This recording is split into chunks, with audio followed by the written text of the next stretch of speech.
Hello student, और इसके पहले मैंने 10 क्वेश्चन आपको ऑलरेडी बता दिया है सैम्पल पेपर का। अभी न्यू वीडियो में मैं आपको आएगा क्वेश्चंस का सॉल्यूशन बताऊंगा, तो आप देख सकते हो मैंने 10 तक बताया था। अभी 11 नंबर क्वेश्चंस को सॉल्व करेंगे, ठीक है। तो 11 नंबर क्वेश्चन में क्या है, देखो आप देख सकते हो, 2 fair coins are tossed together, ठीक है।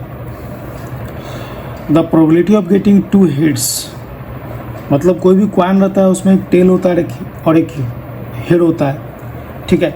अब ये यूनिवर्सल है, कोई भी कंट्री हो, ये हमारे लिए सिर्फ नहीं है मतलब अप्लीकेबल, ये किसी भी कंट्री में। आप क्रिकेट मैच देखते हो तो देखते हो उसमें जब भी टॉस होता है उसमें एक टेल होता है और एक हेड होता है। आप ऑस्ट्रेलिया जाओ या लंदन जाओ, कहीं भी क्रिकेट खेलने जाओ तो ये चीज़ होता है, तो उसमें एक टेल होगा और एक हेड होगा, ठीक है। तो टेल और हेड जो है एक कॉइन में है, ठीक है, एक कॉइन यहाँ पे है,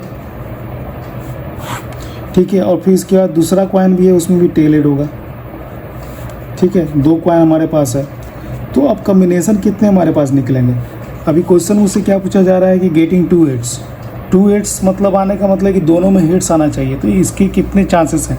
प्रोबेबिलिटी का मतलब क्या होता है कि मतलब जो आपको फेवरेबल आउटकम है divided by total number of outcomes, यही होता है, ठीक है। तो फेवरेबल आउटकम्स कितने हो सकते हैं आप निकाल के देख सकते हो। जैसे कि ये टेल है, दोनों कॉइन्स को देख के लेते हुए चलना है, तो टेल एक हो सकता है, ये टेल और हेड एक हो सकता है, फिर हेड और टेल एक हो सकता है, और एक हेड और हेड हो सकता है, ठीक है। तो हमारा क्वेश्चन क्या है, 2 हेड्स। तो आप देख सकते हो कि सारे ऑप्शन में सिर्फ एक ही ऑप्शन मुझे दिख रहा है जिसमें दोनों हेड्स है।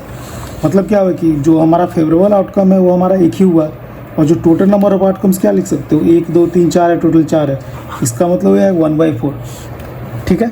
आएगा समझ में। तो 1/4 हम लोग देखते हैं कौन सा ऑप्शन है। 1/4 हमारा यहाँ पे लिखा option C is the correct option, ठीक है। अभी देखो 12 नंबर क्वेश्चन में क्या लिखा हुआ है कि if the mean and median of a data are 10 and 11 respectively, then mode of the data is what. तो मीन, मीडियन एंड मोड का एक रिलेशनशिप होता है जो आपको याद रखना है, ये आपको स्टैटिक्स में पढ़ाया हुआ है, ठीक है। आप चेक कर सकते हो, जो मेरा टॉपिक हुआ मैं उसमें पढ़ाया हुआ है ऑलरेडी, ठीक है। तो इसका फॉर्मूला क्या है आप देख सकते हो, 3 median is equal to twice of mean plus mode, ठीक है। Thrice of median is equal to twice of mean plus mode, ठीक है। तो मुझे क्या क्या दिया हुआ है आप क्वेश्चन में देखो, मीन एंड मीडियन मुझे दिया हुआ है, मीन एंड मीडियन मतलब ये मुझे दिया हुआ है और ये भी दिया हुआ है। तो मुझे करना है क्या है, सिर्फ फॉर्मूला में अप्लाई करना है। तो थ्राइस ऑफ मीडियन मुझे कितना दिया हुआ है, ठीक है। आप ध्यान से देखना क्वेश्चन में, मीडियन मुझे 11 दिया हुआ है, ठीक है। गलती मत करना है इसमें, क्या है कि बच्चे जो है गलती से कर सकते हैं। यहाँ पे देखो रिस्पेक्टिवली वर्ड लिखा हुआ है, मतलब mean is corresponding to 10 and median is corresponding to this 11, ठीक है। Equal to twice of mean मुझे क्या दिया हुआ है 10 प्लस मोड, हमें निकालना है क्या है, मोड निकालना है। तो इसको हम लोग सॉल्व कर देंगे तो निकल जाएगा 11 multiplied by 3 equal to 33 and 2 multiplied by 10, ठीक है। आपको दिख रहा है बोर्ड पे, यस। 20 प्लस मोड हो गया ये, ठीक है। तो यहाँ से मोड आप निकालोगे तो क्या होगा, 20 इधर कर दोगे तो 33 माइनस 20 क्या हो गया 13, ठीक है। तो हमें चेक करना है कि 13 कौन सा ऑप्शन है, ठीक है। 13 दिस वन, ठीक है। Option number D is the correct answer, ठीक है। तो आई होप इसको समझ में आपको आ गया होगा। आपको बस क्या कंसंट्रेट करना है यहाँ पे कि ये जो फॉर्मूला है, thrice of median equal to twice of mean plus mode, ठीक है। थ्राइस ऑफ मीडियन, ठीक है, thrice of median plus twice of mean plus mode, ठीक है। ये फॉर्मूला बस आपको याद रखना है, ये क्वेश्चन आपसे सॉल्व हो जाएगा, ठीक है। कुछ करना नहीं है इसमें, ठीक है।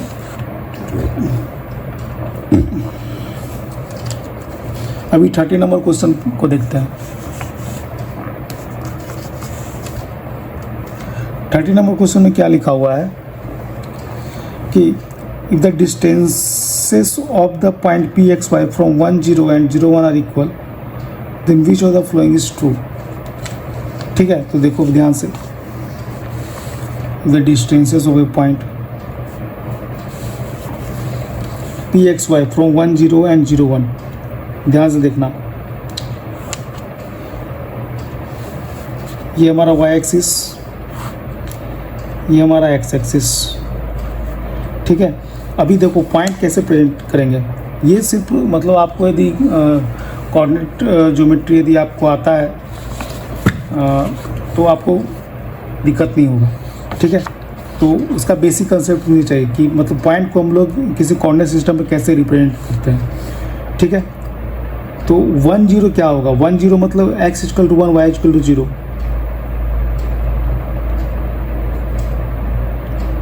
x equal to 1 y equal to 0।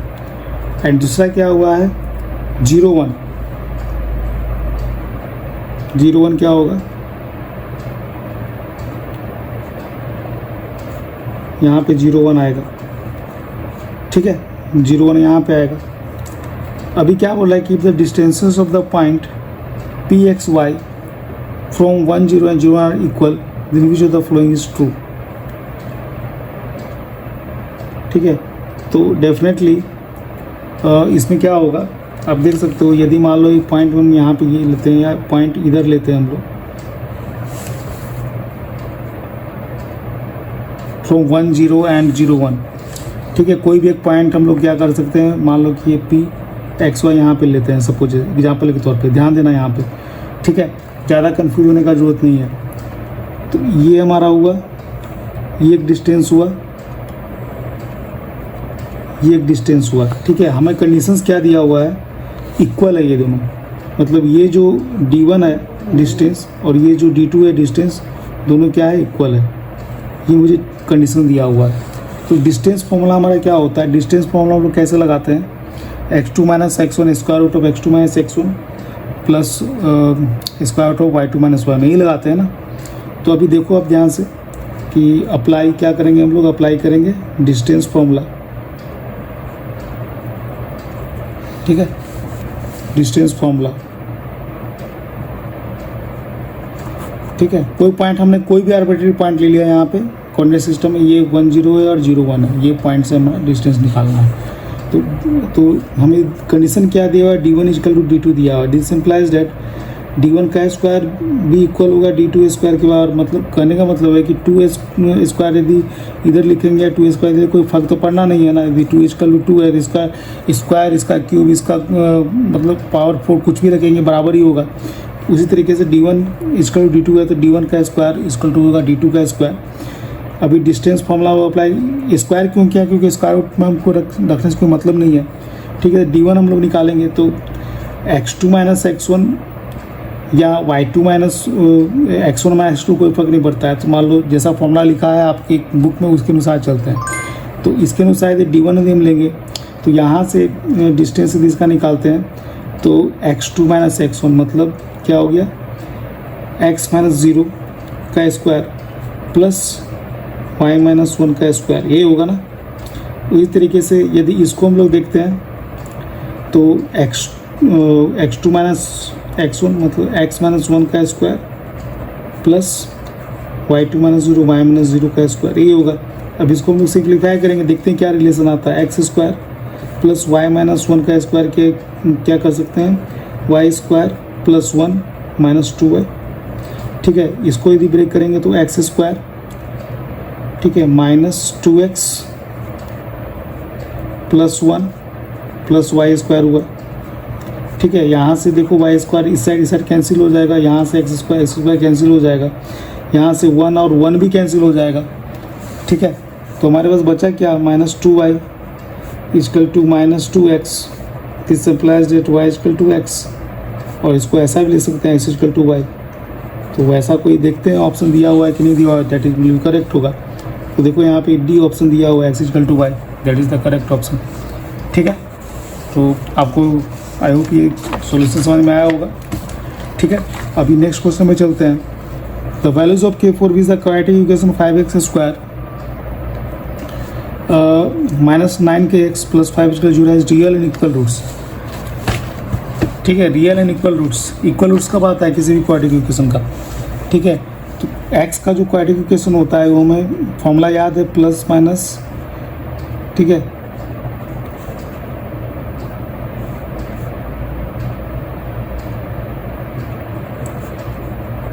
B plus square root of b square minus 4ac होता है बाई 2a होता है, ये होता है ना, ठीक है, ये ऊपर में है, ठीक है, minus b plus minus square to b square minus 4ac by 2a।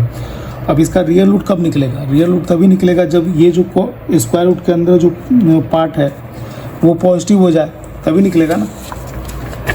या पहले तो रियल का कंडीशन ये है कि पॉजिटिव हो जाए, बट यदि ये इक्वल हो गया मतलब क्या, ये पूरा वैल्यू 0 हो जाएगा, ठीक है। यदि हम इसको 0 कर देंगे, इक्वल कब होगा? जब हमारा x ये पूरा वैल्यू 0 होगा, तो x का वैल्यू क्या हो जाएगा? सिर्फ बचेगा माइनस बी बाई 2a, मतलब दो रूट तो निकलेगा, दोनों रूट सेम निकलेगा, मतलब ये पूरा टर्म क्या हो जाएगा? ये पूरा टर्म 0 हो जाएगा, ठीक है। आगे बात समझ में, पूरा का पूरा टर्म हमारा क्या हो जाएगा? 0 हो जाएगा, तभी ये पॉसिबल है कि इसका रियल एंड इक्वल रूट्स निकलेगा, ठीक है। तो इसका मतलब क्या हो कि बी स्क्वायर माइनस 4ac मुझको 0 करना है सिंपली, और कुछ करना नहीं है इस क्वेश्चन में, ठीक है। आगे बात समझ में। तो अभी आप देखो इस क्वेश्चन को किस तरीके से बनाते हैं, ठीक है। हमारा क्वेश्चन क्या दिया हुआ है, 5x square minus 9kx 5x square minus 9kx plus 5 इसको 0 लिखा हुआ है, यही लिखा हुआ है ना। तो अभी आप देखो ध्यान से इसको, इसी को ध्यान से देखना। हमारा फॉर्मूला क्या है? बी स्क्वायर माइनस 4ac इसका 0 करना है। तो यहाँ पे b क्या होगा? b का मतलब हुआ यहाँ पे नहीं लिखता हूँ कि इसको सॉल्व करूँगा तो जगह कमी पड़ जाएगी। तो b इक्वल टू यहाँ पे आपका क्या लिखा हुआ है? माइनस 9k लिखा हुआ है। a का मतलब एक्स स्क्वायर जो लीडिंग कोएफिशिएंट होता है उसको हम लोग बोलते हैं। c का मतलब क्या होता है? जो कॉन्स्टेंट टर्म होता है, ठीक है। ये सारा टर्म तो मुझे लिखा हुआ है, तो हम लोग क्या करना है? सिंप्लीफाई करना है। तो b स्क्वायर मतलब माइनस 9k का square minus 4 multiplied by a multiplied by c is equal to 0, ठीक है। 9k का स्क्वायर मतलब 9 का स्क्वायर है 81 k square minus 5 multiplied by क्या हो गया? 25 मल्टीप्लाइड बाई 4 कितना हो गया? 100 हो गया, equal to 0। This implies 81 k square equal to 100। This implies that k square equal to क्या? 100 by 81। This implies that k equal to क्या हो गया? प्लस माइनस 10 डिवाइडेड बाई 9, ठीक है। तो प्लस माइनस 10 बाई 9 यही आंसर होगा। तो अभी आप देखो इसमें ऑप्शन देखो कौन सा दिख रहा है? प्लस माइनस 10 बाई 9 कौन सा ऑप्शन है? डी ऑप्शन है, ठीक है। आगे बात समझ में। तो ये हमारा सॉल्यूशन है इस 40 नंबर क्वेश्चन का, ठीक है। आई होप आपको एक इसका कंसेप्ट समझ में आया होगा, ठीक है। अभी हम लोग चलते हैं कितने अगले क्वेश्चन पे, 50 नंबर क्वेश्चन। 50 नंबर क्वेश्चन में क्या बोला जा रहा है कि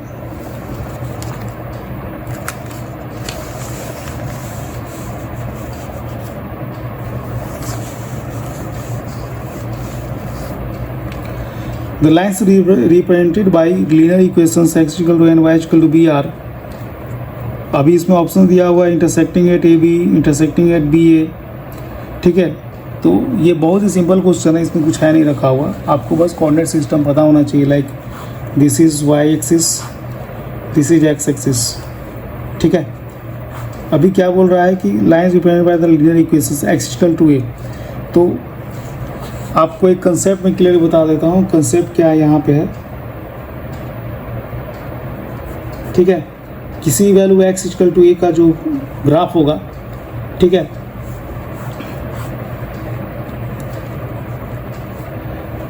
that will be perpendicular to x axis होगा, ठीक है, and parallel to y axis होगा।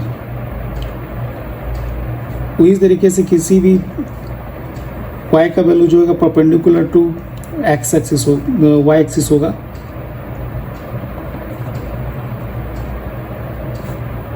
And parallel to x axis, ठीक है। इसको ध्यान में रखना आप कि x इक्वल टू a का वैल्यू जो हमेशा परपेंडिकुलर, ठीक है, perpendicular to x axis and parallel to y axis, and y equal to b का वैल्यू जो होगा हमेशा परपेंडिकुलर टू वाई एक्सिस होगा but parallel to x axis होगा। तो y parallel to x but perpendicular to y, यदि x है तो परपेंडिकुलर टू एक्स ही रहेगा। आपको याद रखने के लिए कि बहुत ईजी है कि एक्स इक्वल टू ए ले रहे हैं तो परपेंडिकुलर टू एक्स, ठीक है, बट पैरेलल टू वाई। यदि वाई इक्वल टू बी ले रहे हैं तो परपेंडिकुलर टू वाई, मतलब वाई है तो परपेंडिकुलर टू वाई, ठीक है, बट पैरेलल टू एक्स। बस इतना ही आपको ध्यान में रखना है। मतलब इसको लॉजिकली कैसे याद रखेंगे, तो एक्स इक्वल टू ए मतलब एक्स का ही वैल्यू है that is perpendicular to x but parallel to y. यदि वाई इक्वल टू बी ले रहे हैं तो वाई पे परपेंडिकुलर होगा बट पैरेलल टू एक्स होगा, ठीक है। तो अभी देखो कोई भी हम लोग एक्स इक्वल टू 3 लेते हैं, एक्स इक्वल टू 3 अगर आप कैसे बनाएंगे, मतलब 1 2 3 यहाँ से लेकर के सीधा परपेंडिकुलर लाइन खींच देंगे that is called x equal to 3, ठीक है।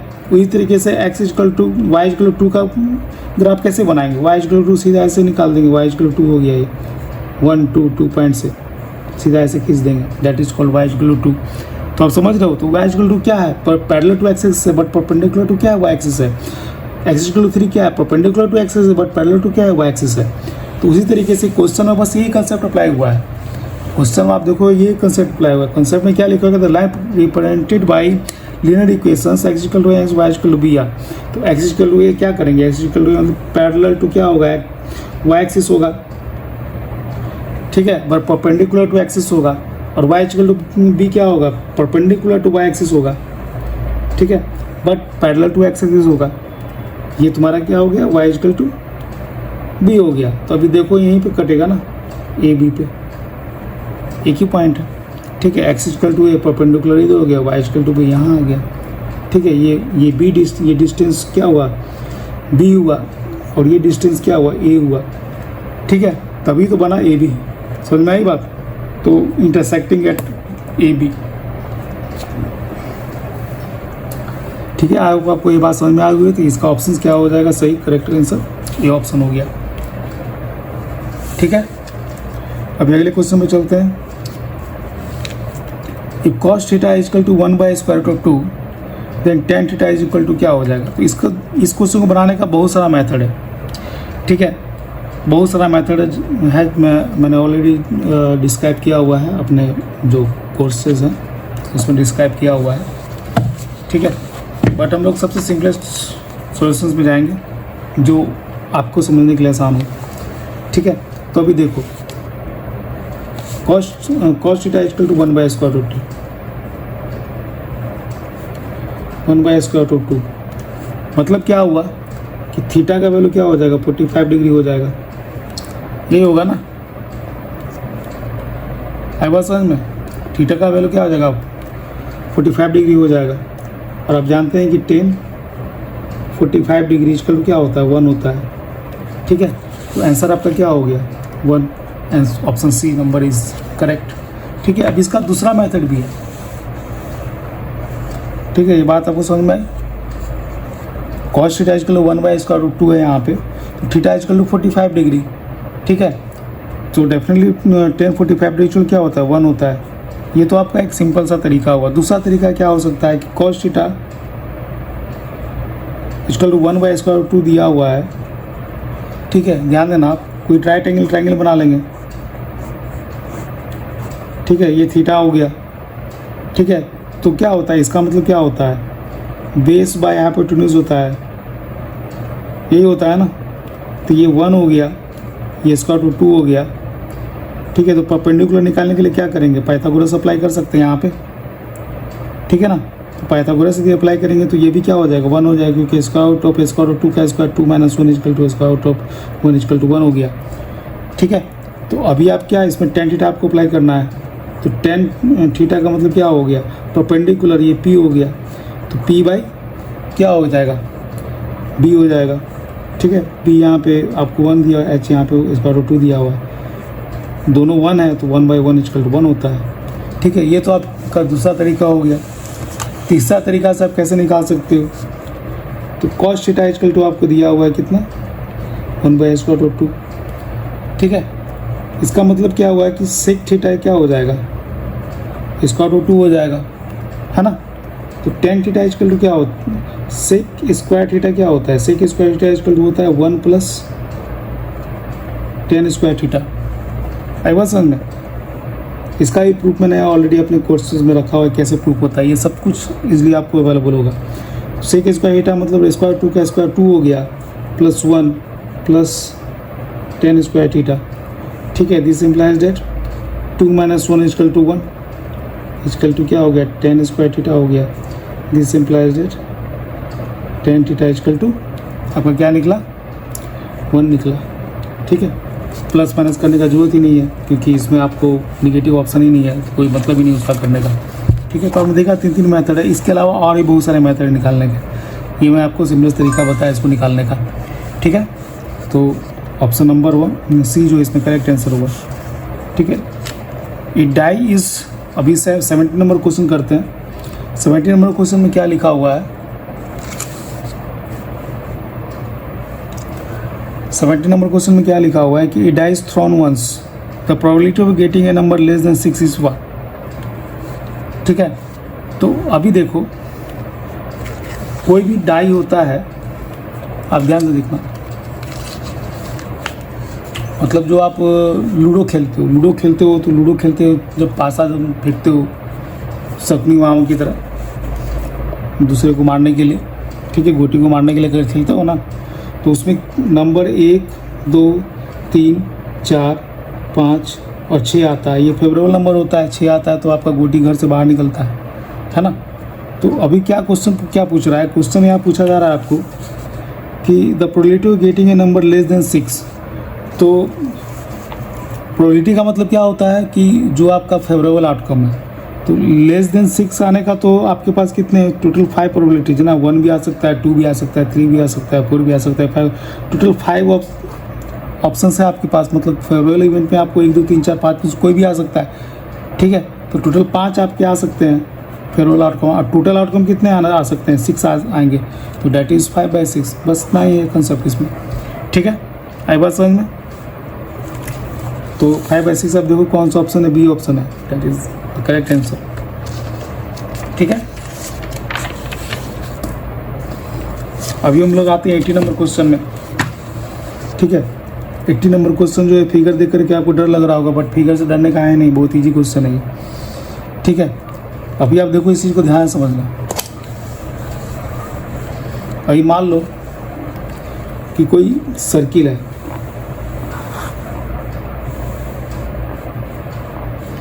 ठीक है, ये सर्किल के अराउंड जो टोटल 360 डिग्री होता है ना,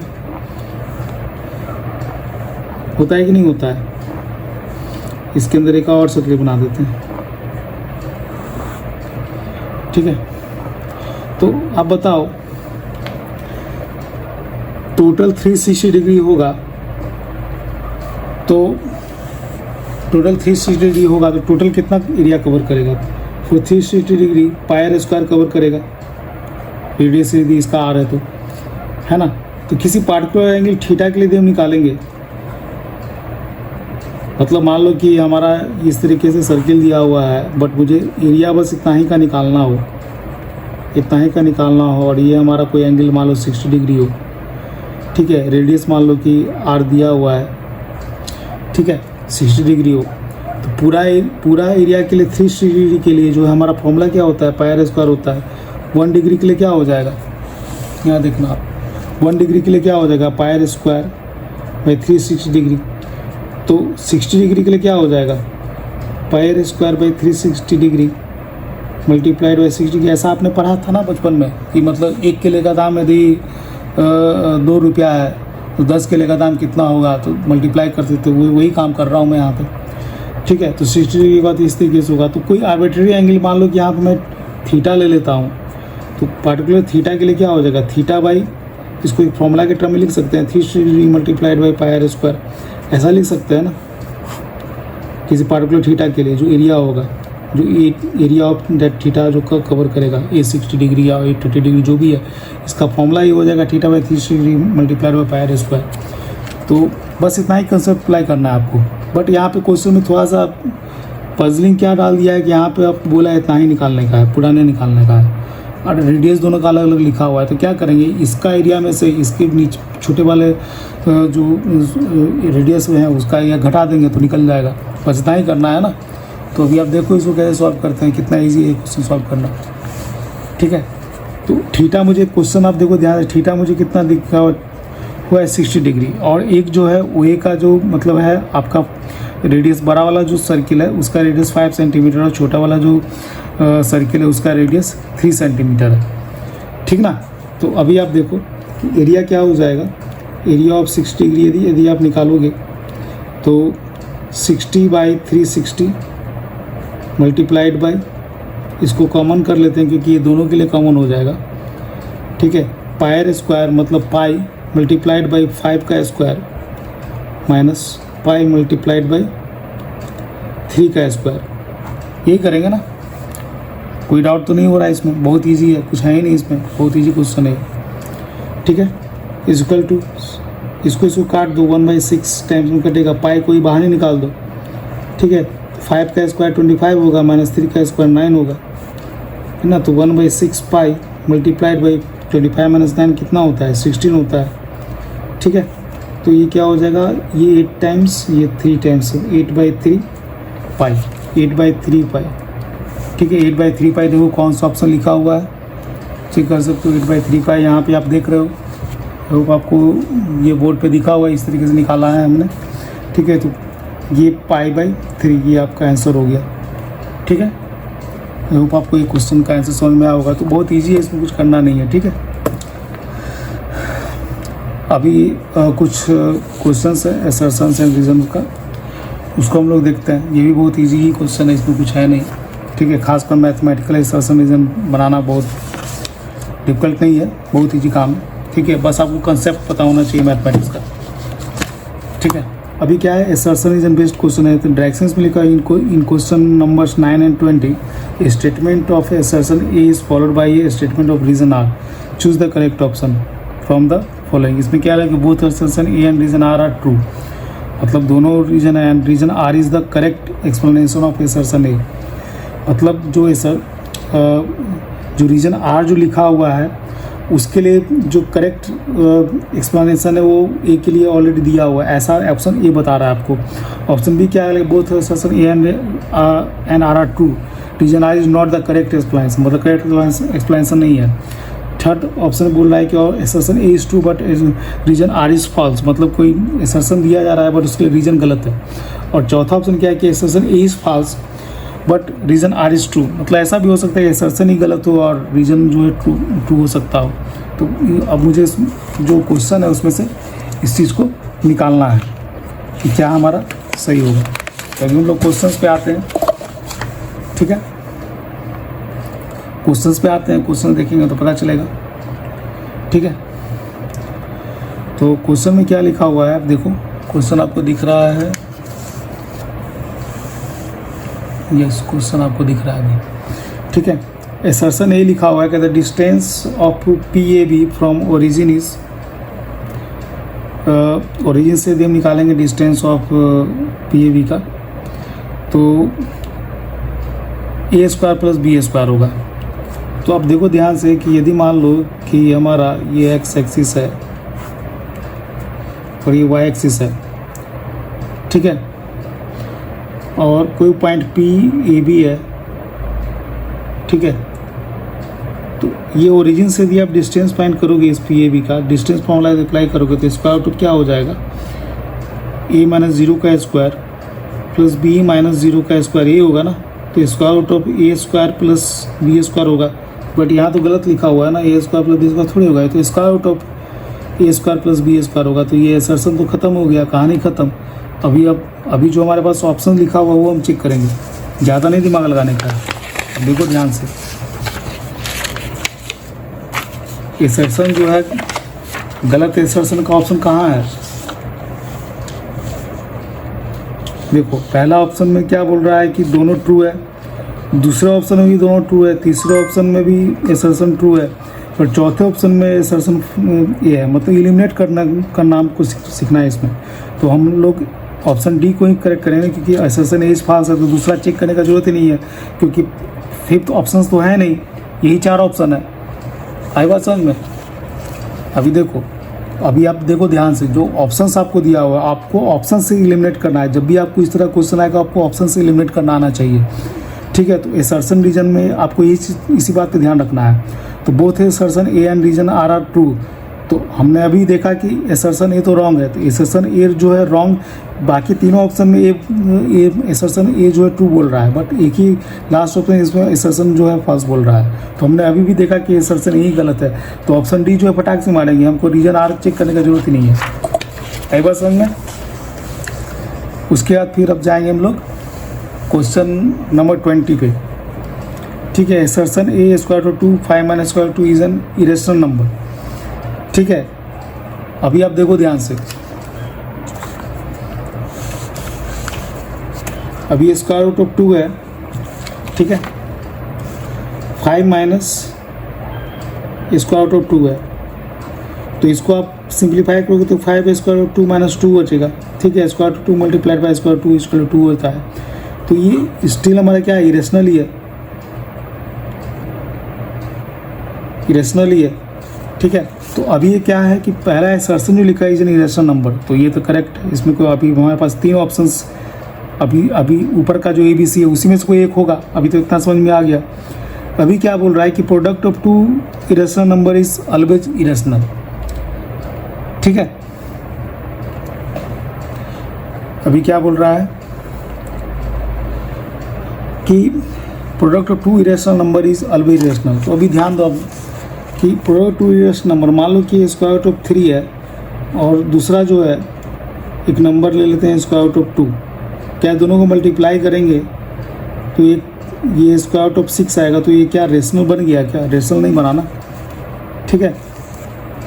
ये इरेशनल ही है, बट हमारा रीजन क्या बोल रहा है कि product of 2 irrational number is always irrational, but ऐसा भी ट्रू नहीं है ऑलवेज इरेशनल होगा। मान लो कि स्क्वायर रूट ऑफ 5 है, ये तो इरेशनल नंबर है, बट दोनों को मल्टीप्लाई करेंगे तो क्या हो जाएगा? 5 हो जाएगा ना। यहाँ पे नहीं हुआ बट यहाँ पे हुआ, क्योंकि सेम नंबर को यदि आपस से मल्टीप्लाई करेंगे, जिस सेम इरेशनल नंबर यदि है दोनों को आपस से मल्टीप्लाई करेंगे तो आपको इरेशनल नंबर आने का चांसेस है। तो हमेशा ऑलवेज तो नहीं कर सकते हैं, ठीक है। इसका मतलब क्या हुआ कि जो रीजन है वो हमारा गलत है, ठीक है। तो अभी देखते हैं ऑप्शंस में क्या है हमारा। ऑप्शन आप सी देखो, assertion is true but reason R is false. आप देख सकते हो एक ही ऑप्शन है जिसमें फॉल्स कर रहा है, ठीक है। R is not the correct explanation of assertion a. आप ये भी देख सकते हो कि ऑप्शन जो आपका बी है, ठीक है, कि प्रोडक्ट ऑफ 2, मतलब आपने प्रोडक्ट किया तो जब आपने मल्टीप्लाई किया, हमने भी आपको दिखाया कि स्क्वायर रूट 2 को हमने मल्टीप्लाई किया 5 माइनस स्क्वायर रूट 2 से, ठीक है। तो हमारा इरेशनल नंबर आया, बट जो रीजन है यदि 2 इरेशनल नंबर को मल्टीप्लाई करेंगे तो it will always be A irrational number. तो ऐसा तो ट्रू है नहीं, क्योंकि इरेशनल भी आ सकता है। तो ये करेक्ट रीजन भी नहीं है इसके लिए। यदि असर्शन हमने एक कोई लिया है जो पहला ऑप्शन दिया हुआ है, ठीक है, and reason R are true, both assertion है रीजन आर आर ट्रू, तो आर तो ट्रू है ही नहीं, पहली बात आर तो गलत ही है। तो ये ऑप्शन भी एलिमिनेट हो गया, ये ऑप्शन भी एलिमिनेट हो गया। सिर्फ ये एक ऑप्शन बना जहाँ पे आर फॉल्स है और आर तो ट्रू है नहीं, तो ये भी ऑप्शन आपका चला गया। तो एक ही ऑप्शन बचा, ठीक है, option number C. Option C आपका करेक्ट हो गया, ठीक है। तो आई बात समझ में? तो आपको क्या है कि जब भी असर्शन रीजनल क्वेश्चन आएगा तो आपको सिंपली इसमें दिमाग ये लगाना है कि इसको एलिमिनेट कैसे करें, ठीक है। क्योंकि इस पर आप ज़्यादा टाइम जो लगाओगे, ज़्यादा दिमाग लगाओगे तो फिर आपका टाइम चला जाएगा, ठीक है। तो आज के लिए भी इतना ही रखते हैं। अभी नेक्स्ट क्वेश्चंस अगले लेक्चर में मैं आपको बताऊँगा, ठीक है। Have a nice day, thank you for watching.